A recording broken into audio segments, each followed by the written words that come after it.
دیکھیے جی، مشکات الاثار حدیث نمبر 102 102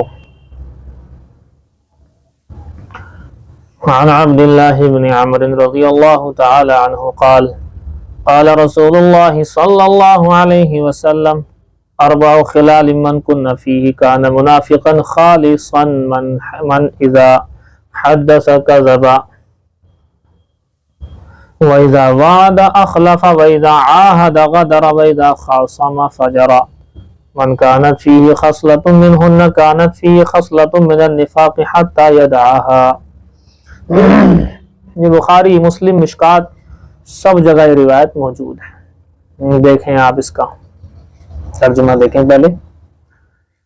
حضرت عبداللہ بن عمرو رضی اللہ تعالی عنہما سے روایت ہے، قال رسول اللہ صلی اللہ علیہ وسلم، حضور نے ارشاد فرمایا، اربع خلال، چار عادتیں ایسی ہیں، من کن فیہ کان منافقا خالصا، جس میں یہ چاروں کی چاروں ہوں گی وہ خالص منافق ہوگا، وہ خالص منافق ہوگا جس میں چاروں کی چاروں اکٹھا ہو جائیں۔